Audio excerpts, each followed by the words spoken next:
everybody, Bob Olson here with Afterlife TV. This is where I talk about the big questions you have concerning life and death. You can find this and every episode at afterlifetv.com. Thank you for joining me for episode 4 of season 9 here on Afterlife TV. So today I'm asking the question, have you ever wondered if prayer actually does anything? That's really the big question that so many of us wonder. We pray all the time. Pray for our loved ones in spirit. Right after someone has died, we pray for them to have a smooth transition. We pray for all sorts of different reasons, right? But what we don't know is if our prayers make any difference. Do they really go anywhere? Do they have any effect? This sort of leads into a second question of, if they do go somewhere, is there a right way or a wrong way to pray? Is there an approach to praying? Perhaps a technique that's more effective than other approaches? That's the subject of today's show. So let's go back to that first question. How do we know if our prayers make any difference? If someone's health improves, we never really know if our prayer is what helped them. If their financial struggles come to an end, did our prayers help them with that? Maybe they get the new job, or given today's circumstances, they're able to go back to work after a long layoff. We still don't know if our prayers helped. Obviously, they didn't hurt, but we still don't know if they really helped, or do we? The question comes is, what evidence do we have that prayers have any positive effect? And ironically, the best evidence that prayers work comes from what we've learned about life after death. As many of you know already, I've been investigating the afterlife for over 20 years.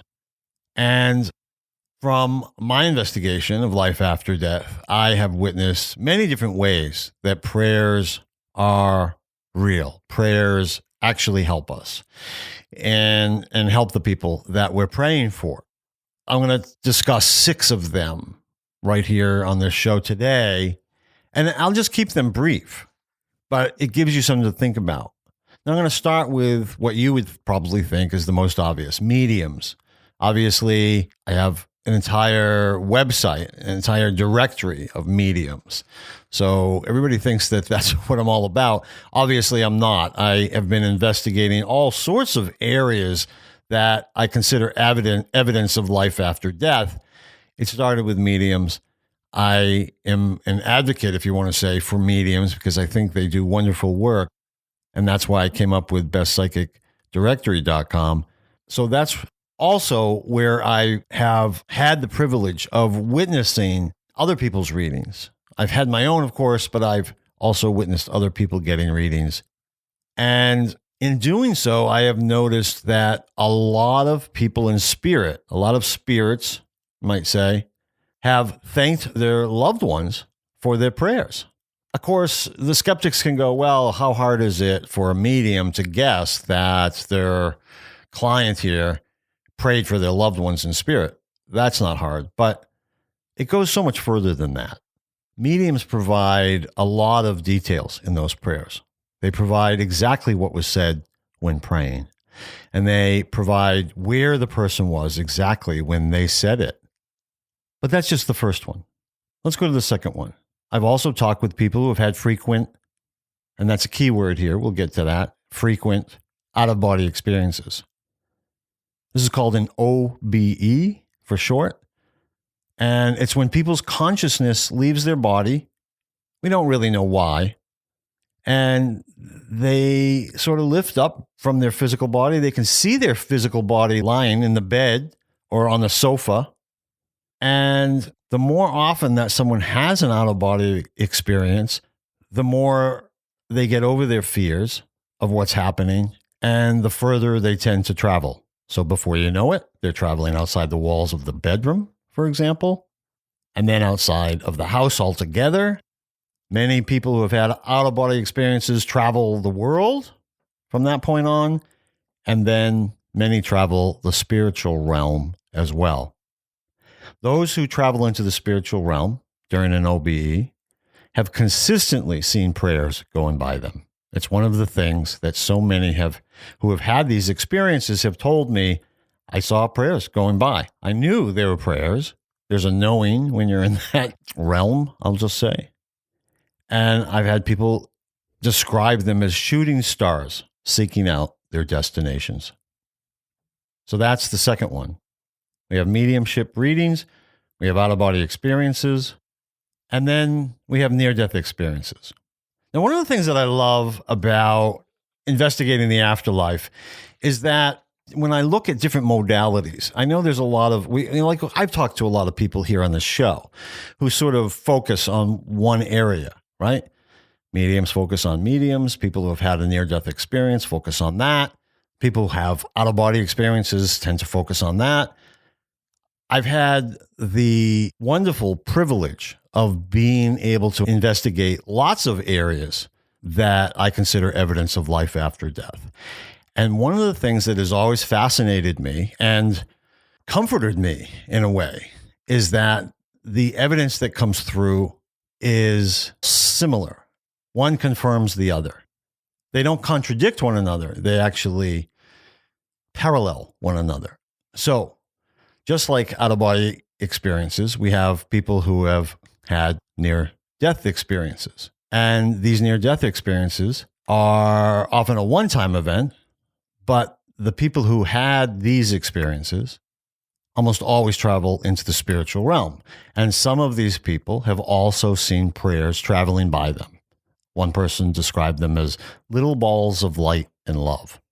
So that's the third one. The fourth one is a little diversion because it's a little bit different than these others. I think about channelers. Some call them channels. They're kind of like mediums, but they communicate wisdom from ascended masters or group spiritual entities. It's not about a personal reading modality. This isn't something that they do for one person. Channelers typically are speaking to groups. They're getting information from group entities that sometimes go by one name, right? Seth, Abraham. But the channelers themselves are often speaking to a group, whether it be a live setting in an auditorium or a live video, live situation online. And the same thing, many of these channelers, these channels, have taught us that prayers are effective and always helpful. So it's something, if you really want to look into this more, this is just another avenue for you to investigate on your own, channelers. Then we have something that's really kind of unusual for a lot of people. There are ordinary people, people like you and I, who have had what's called a shared death experience.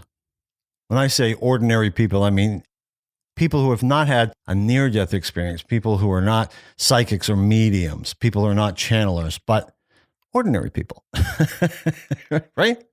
I don't know. But they've had what's called a shared death experience. And they too have seen these shooting star-like prayers. A shared death experience is when someone is dying, typically, although not necessarily people who are in the same room as you, and your dying loved one somehow gets you caught up in their afterlife journey, in their transition back to the hereafter. Really, nobody knows how this happens. It's usually quite random. It's certainly, it's not your physical body that's taken for the ride. It's your consciousness, your conscious mind that sees and feels and knows what your dying loved one is experiencing during this transition. Yet, as I said, many of these shared death experiencers have observed prayers traveling in the spirit world to their individual destinations. More often than not, loved ones in spirit. And sometimes the loved one that they are in the room with who is dying, who is making the transition. All right, what's the next one? People who have had dream visitations. This is number 6. This is where a loved one visits you in a dream.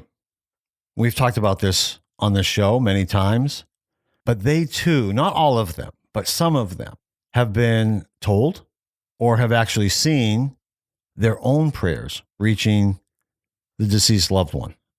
So a loved one comes to you in a dream and they might either tell you, I received your prayers. I know this is what you said in your prayer. and they'll repeat it. I know this is where you were when you were praying for me. I saw you kneeling in front of my photograph over there by the window.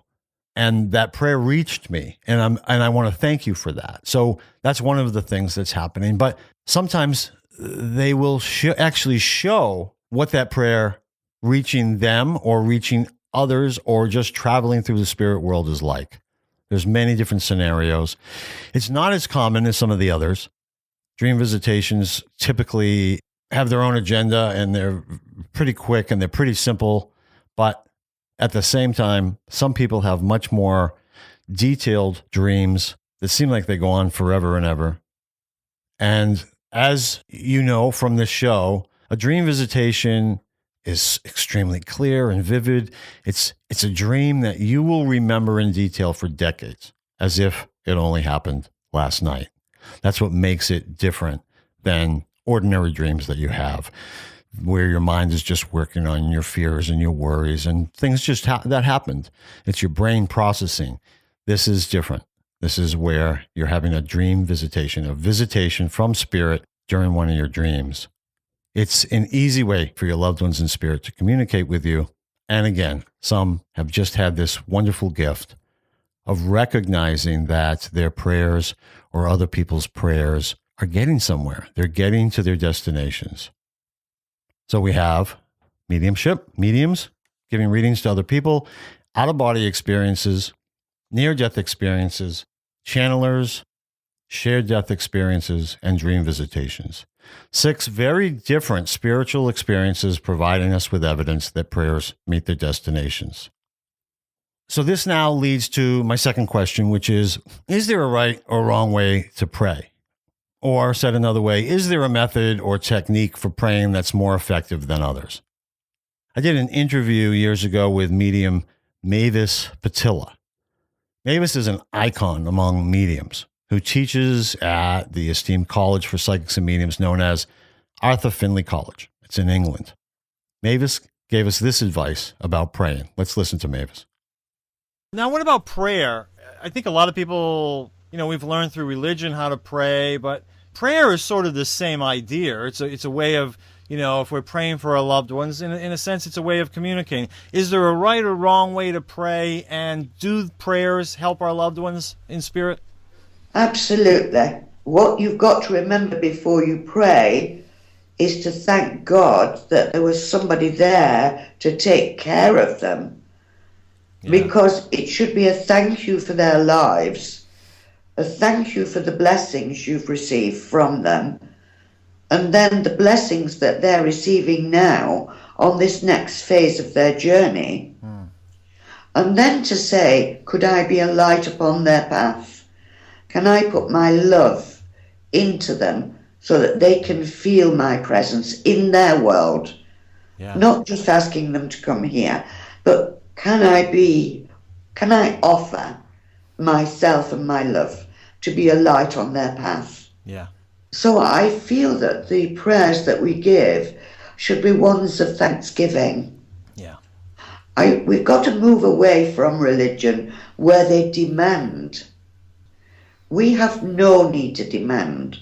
Our lives are fulfilled through the good we do and what we give away, not what we demand of other people. Yeah, right. So prayer should always be based on a thank you.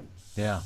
And when you've got someone who has to leave the earth because they're too sick to stay here, right, I sometimes feel that our prayers are to keep them here, where actually the healing is just asking for God's divine intervention. I really believe that that's unconditional love that you and I can give to those who need to go. Yeah. And it's a hard one, that one. You've got to love a lot to be able to let somebody go. That's true. If you've got enough love and God's divine intervention is there, they'll go safely with your loving. Amazing advice, right? Now, here's a clip, very different, but very similar in its message from my interview with Dr. Eben Alexander, which I played for you in the last episode. You may or may not have caught this, but it's worth revisiting. Here's what Eben said about prayer, gained from his knowledge while having a near-death experience. And it was then that I became aware of the power of prayer, because I sensed these arcs of beings, everyone kneeling, many cloaked, holding candles, and there was this murmuring coming up from them, and there were thousands of them going off into the darkness, some with candles, and that murmuring and that energy was billowing these beautiful, brilliant clouds that were kind of bubbling me up and bringing me back up to this realm. And when I was writing it all up a few weeks later, the word I used was that they were praying for me, because that's exactly what they were doing. That word was not in my mind at the time. Yeah. In a sense, it was very comforting, because when I had found that the melody no longer worked to take me into that beautiful realm, I was very sad. I mean, sad beyond description, that the gates of heaven were closed. And that is when I had this beautiful vision of those praying for me and how they were on earth. This was not from any earthly scene, but that was the origin of that scene, of thousands of people kneeling and murmuring, and the energy coming from it. And that's what I often tell healthcare workers and families of very sick patients in talking about this, is never, ever think that the soul of that loved one is not present, and that the prayers get in. And I don't try and tell people that I came back because of prayer. I mean, there was a lot of prayer in my case, but I've known many similar cases as a neurosurgeon where wonderful families, patients with terminal diseases, lots of prayer, and yet that patient did not come back to us physically. And it wasn't for any lack of prayer or belief. But the important thing is the prayers do get in. And I don't care if the patient has already been pronounced dead in our medical terms. Know that that soul is present and aware, and how you treat that and how you think about that is very important. And so prayer does have tremendous power, and it's very comforting to that soul that is being prayed for. That's really important to hear. A great reminder. Is there a wrong way to pray? Is there a right way to pray? I think just by believing and by knowing that there's a divine plan, thy will, not mine, be done. Mm-hmm. For those 8 years before my coma, I'd given up on God, given up on prayer. I was praying for the wrong things, and I was trying to pray for things that, that my ego and self might want, and those prayers went unanswered. And just know there's a divine plan. And just have faith that that love will carry us through whatever we face in this realm. I also like the idea, when you were going back to the earthworm view after leaving the core, and then you thought about the spinning melody again, and it brought you back up. I thought, what a wonderful metaphor. I understand that's a real experience, but it was what a wonderful metaphor for our physical life here. When we're feeling down, when things are down, when things are bad, to think of light, to have faith, those types of things. I wonder if it works the same way. You get the sense that it does. It lifts us up.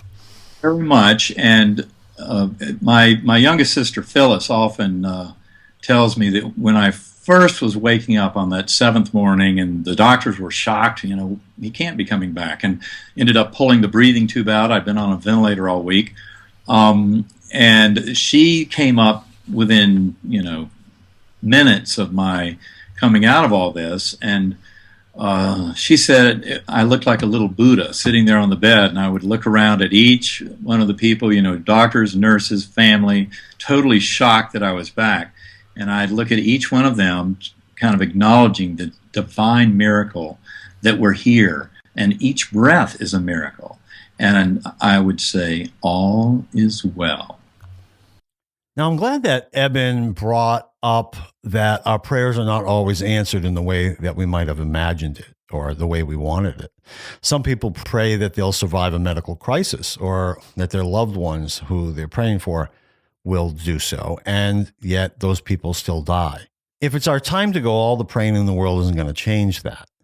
But if we pray by just sending love to someone, even after they have passed, that love always reaches that person.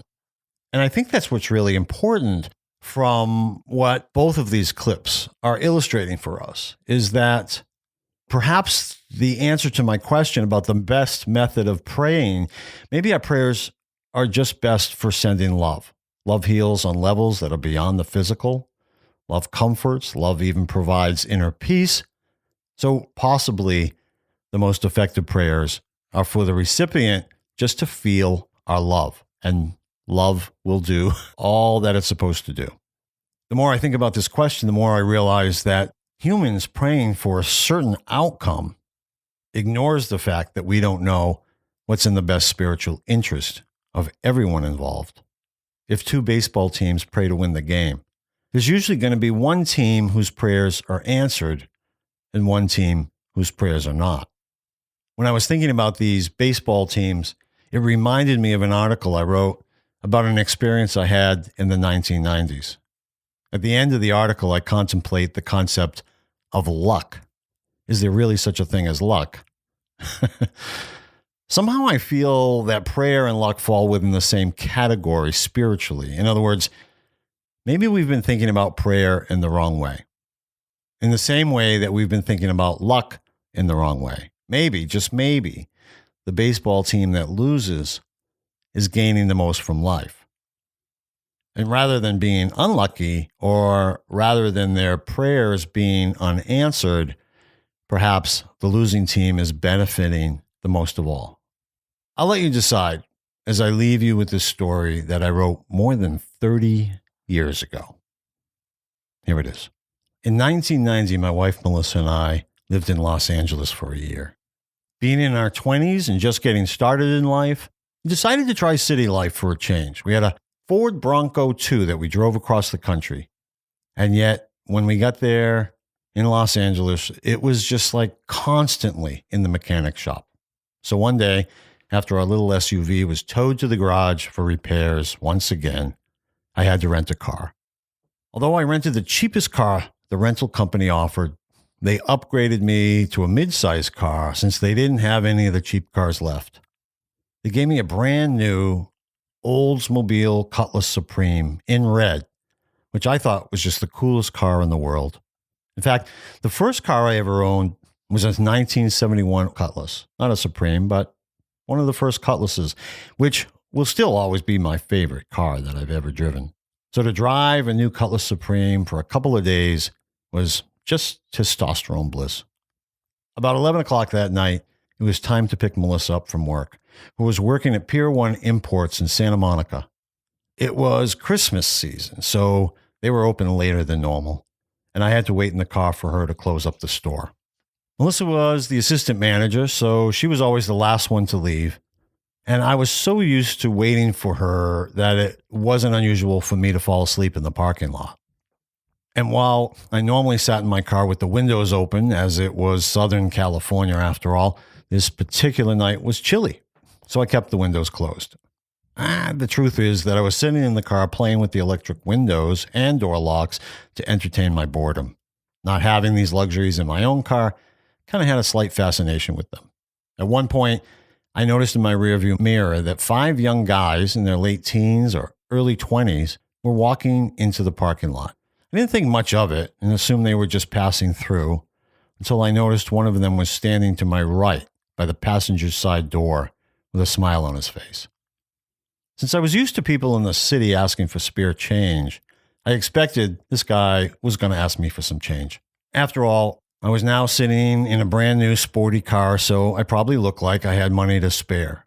As I was about to roll down the window to talk to him, that's when I noticed all 5 guys had surrounded my car. One stood in front of it, one stood behind it, and 2 at either door on the driver's side. And then there was this guy smiling at me through the passenger side door. Before I had a chance to think, the 3 guys at the doors were attempting to open them. Lucky for me, I unknowingly left all the doors locked when I was playing with the door lock button. Within seconds after failing to open my doors, the guy standing beside me began to beat on my window with his fist, which had absolutely no effect on the glass. That's when he pulled a gigantic screwdriver out of his belt that must have been over a foot long. All of this was happening so fast that my brain hadn't yet acknowledged that I was being carjacked. I didn't even know what carjacking was yet.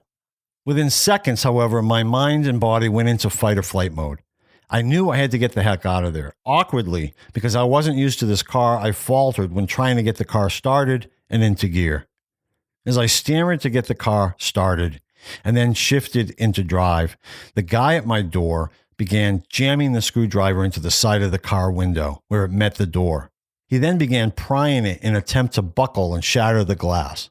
Instead of the glass breaking, however, the molding around the window fell off. So the carjacker turned the screwdriver around and started slamming it like a hammer into my window, which further distracted me from finding the shifter. Instead, I prepared to protect my face and eyes from the broken glass. Yet even as this guy slammed a screwdriver into the glass, the window wouldn't break. I finally got the car into drive and hit the gas pedal. The guy standing in front of the car opened his eyes wide and dove to the side of the Cutlass Supreme as it shot forward, causing two of the guys who had jumped on the car to take to the air. I drove behind Pier 1 Imports and arrived at an adjacent street, causing me to stop and wait for traffic. In seconds, all five guys had caught up to my car and once again took to slamming the windows with screwdrivers and fists. Once traffic allowed, I spun into the street, squealing the tires, and drove down to a gas station about a quarter of a mile down the road. I jumped out of the car to a payphone, as cell phones were still a luxury at this time that I couldn't afford, and I phoned Melissa at work, warning her not to leave the building. Melissa explained to me that she'd already heard noises of someone trying to break into the store, so she had locked herself in the back office and called 911. But the 911 operator told her to go into the store to see if anyone was there, which Melissa realized was ridiculous advice, so she hung up on the dispatcher and hid under the desk. She was about to call 911 again when I called. I advised Melissa to stay under her desk, and I called 911 myself, guiding the police to Pier 1 Imports. I then sped back to Pier 1 and waited. No sign of the five carjackers. In minutes, the police arrived by car and helicopter, but never caught the young criminals. All I cared about was that Melissa was safe. The police told me that I was lucky. Carjackers generally shoot through the window, they said, shooting the driver and gaining access into the car at the same time. That way they simply yank out the driver and take the car. Police said the screwdriver is typically used to stab the driver if they don't have a gun, once they get the door open. But the unbreakable Cutlass windows never allowed them to get that far. In the days after this happened, everyone who heard the story seemed to agree. I was lucky. I was lucky that the windows didn't break. I was lucky that I coincidentally left the doors locked after playing with the lock button.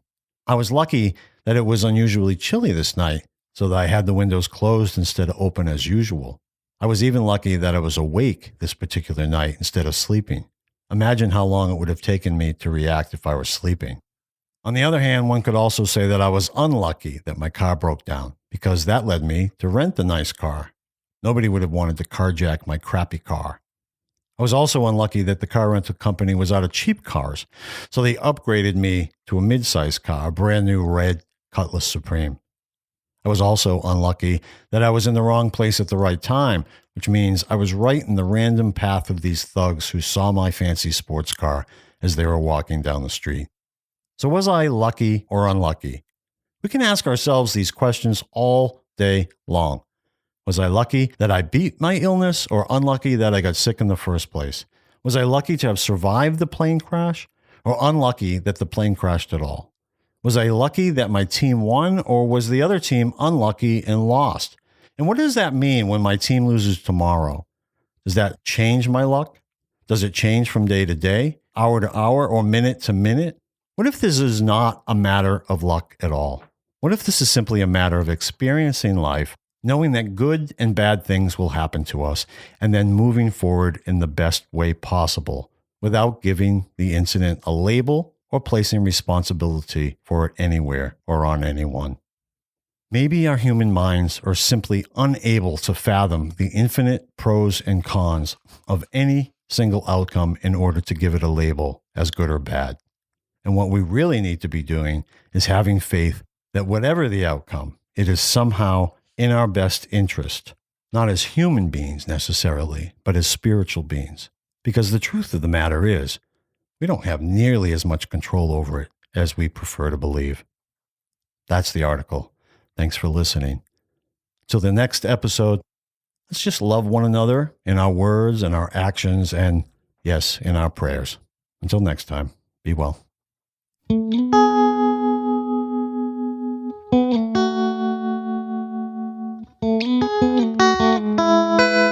So that's another episode of Afterlife TV. Thank you for joining us. Please like us on Facebook, Twitter, and YouTube, or sign up for our newsletter at afterlifetv.com so you don't miss our next episode. See you next time.